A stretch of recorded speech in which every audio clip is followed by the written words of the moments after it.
안녕하십니까. 대단한 부동산 꼰대 김학주입니다. 안녕하세요. 이상수입니다. 자, 오늘 구독자분 질문은 어떤 거죠? 네, 오늘 이 구독자분 같은 경우에는 이제 갭 투자를 하시려고 하는 분이에요. 근데 1억 5천 정도를 가지고서 경기도나 인천 쪽에 오래된 한 30년 차 정도 된 아파트를 사서 향후에 재건축까지 좀 기대를 해보려고 하는데 이거를 사도 되는지 안 되는지 이거 물어보신 분이에요. 최근에 이런 질문이 되게 많아졌더라고요. 네, 맞습니다. 네, 그러니까 이 경기도에 새 아파트가 많이 올라가면서 네, 이제 새 아파트가 너무 비싸. 그렇죠. 그러니까 이제 그 다음에 리모델링 아파트를 많이 사람들이 찾았어요. 네. 그러니까 분당, 평촌 엄청 많이 뛰었잖아요, 일산. 네네. 근데 이제 그런 리모델링 아파트가 다 뛰고 나니까 이번엔 재건축, 오래된 네. 재건축 아파트를 바라보고 많이들 찾더라고요. 아, 맞아요. 그런 것 같은데, 제가 좀 궁금한 거는, 네. 이제 이게 재건축 아파트가 되려고 하는 아파트를 고르는 법이나 뭐 고르는 계산법, 우리 김학주 꼰대님 이런 거 잘 아시잖아요. 네. 뭐 그런 방법 뭐 없을까요? 잘은 모르겠고, 예. 저는 지금까지 경험으로 봤을 때는 네. 이런 케이스는 이렇게 흘러가더라는 정도 있습니다. 어떻게 하는 겁니까? 그러니까 예를 들어서 네. 이 현재 재건축을 하잖아요. 네. 그럼 아파트 시세가 네. 보통 공사비가 네. 뭐 시행비까지 다 포함해서 그렇죠. 한 4억에서 5억 정도가 들어간단 말이에요. 아, 뭐 적게 공사비하고. 적게 네. 들어가면 3억 5천 들어가기도 하지만 보통 4억까지 잡아. 왜냐면 공사비가 계속 뛰고 있으니까. 네네. 그러면 공사비가 4억이에요. 네. 근데 기존의 아파트가 예를 들어서 뭐 4억이야. 네. 그러면 두 개 합치면 8억이잖아요. 그렇죠. 그죠? 총 8억이라는 돈이 들어가잖아요. 맞습니다. 기존 아파트 4억에 주고 사야 되고 네.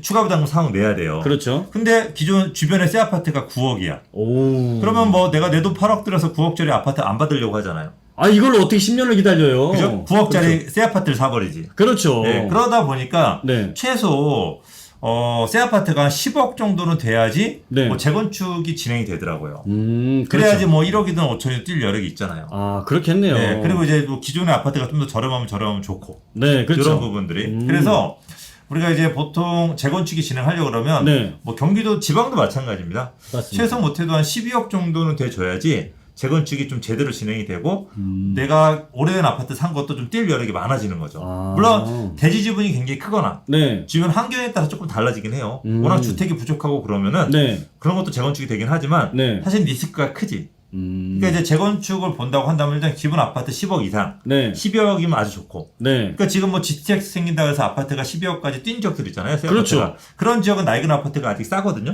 그런 것들로 한번 공략을 해보는 것도 저는 좋다고 생각합니다. 막 그런 데들이 막 떠오르는 데들이 있긴 하네요. 네, 생각나요. 예, 나중에 그런 데 골라서 또 한번 방송해 주시고. 네. 야, 오늘은 요거에 대해서 어떤 식으로 대답을 했는지 좀 궁금해요. 네. 뭐 영상 뭐 보시죠, 네, 그러면. 보도록 하겠습니다. 네. 고른 거는 여기 이제 오른쪽이 여기가 중동이고, 근데 여기는 이제 갈산동이네요. 그렇죠? 삼산타운. 네, 예. 여기에 있는 거고, 여기에서 이제 10 몇 평대죠? 이게 15평인가요? 15평대, 예. 여기서 이제 오른쪽으로 가면은 여기는 서울하고 가까워지는 거죠? 예, 그렇죠? 왼쪽으로 가게 되면 여기는 이제 뭐 부평, 뭐 이제 인천이니까, 그렇죠? 예, 예. 그러면은 지금 현재는 여기 중동 쪽이 가격이 이런 소형이라 하더라도 중동 쪽이 가격이 좀 더 비싸잖아요. 네, 여기가 제가 알기로는 거의 3억대 후반 정도 하고 있거든요. 예, 그리고 지금 여기 갈산동 같은 경우가 2억대 후반에서 3억 정도 하고 있어요. 예. 그러면 어쨌든 여기가 지금 시세가 낮고 굉장히 또 아파트 값도 저렴한 편이기 때문에 네. 향후의 가격은 오른쪽에 있는 중동을 따라서 가격도 상승할 거다라고 판단은 됩니다. 예. 중요한 건 이 아파트의 향후의 미래 가치가 가격만 따라가서 될 문제가 아니라 향후의 미래 가치가 높은 재건축이 된다라고 했을 때 예.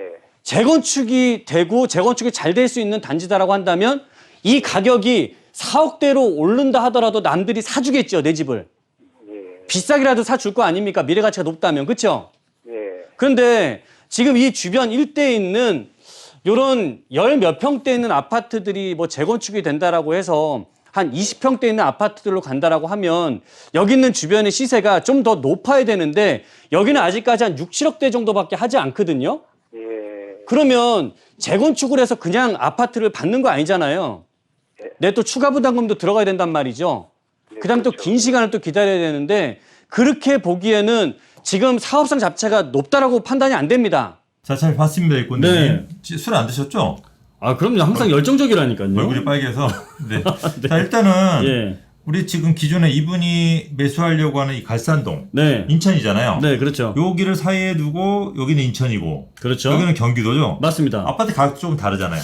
네, 가격차가 나더라고요. 여기 부천 쪽이 좀 더 높습니다. 예를 들어서 이건 예를 들어서요. 네. 여기가 30평대 아파트 신규 분양했을 때 네. 평균 한 9억 정도 된다고 한다면 네. 그죠? 이 경기도 쪽은 조금 더 비싸잖아요. 맞습니다. 부천 시청 쪽은 네. 한 11억 정도 이렇게 본다고 보자고요. 네. 그러면 우리가 지금 우리 이 시청자분이 매수하려고 하는 아파트가 네. 얼마죠 지금? 3억이요. 3억? 네. 몇 평형이에요? 15평.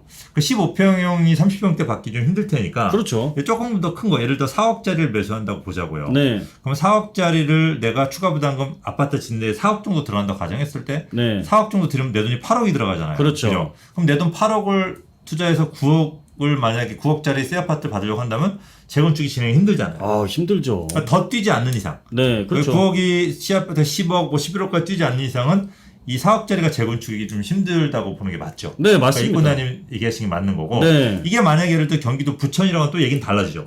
그렇죠. 여기가 만약에 뭐 4억이다.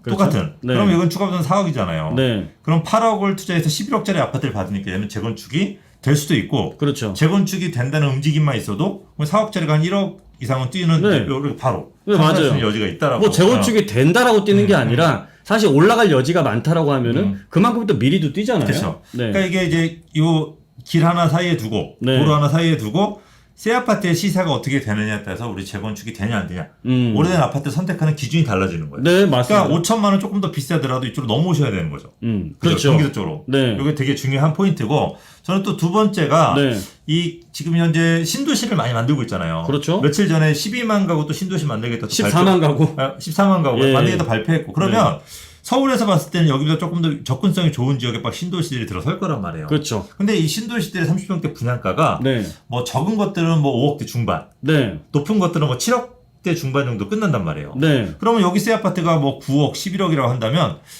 우리 서울에서 가까우면 더 비싸잖아요. 물론 그렇죠. 얘네들이 피가 붙어서 오르겠지만 맞습니다. 어쨌든 10억대 이하의 신도시대 아파트가 계속 들어선다는 거잖아요. 그렇죠. 그러면 얘네들의 새 아파트는 또 나중에 조정받을 수도 있다는 얘기예요. 그 맞아요. 리스크가 너무 큰 거지. 그렇죠. 그러니까 이 만약에 재건축을 노리고 만약에 여기 저는 부평 쪽은 지금 들어가는 거는 조금 약간 무리인 것 같고 네. 부천 쪽이라고 한다면 들어가셔도 되지만 네. 너무 장기로는 저는 좀 반대.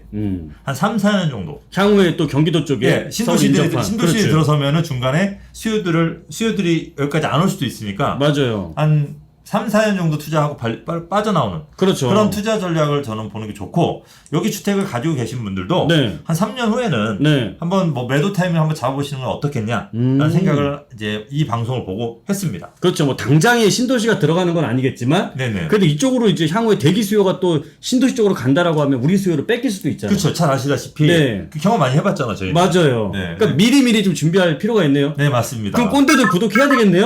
꼭 하셔야 됩니다. 그리고 그렇죠. 알람 설정을 하셔야지 미리미리 받아보고 빨리 선제적 대응을 할 수가 있습니다. 맞습니다. 자, 좋아요까지 꼭꼭 눌러주시고요. 네, 자, 저희는 여기서 물러가도록 하겠습니다.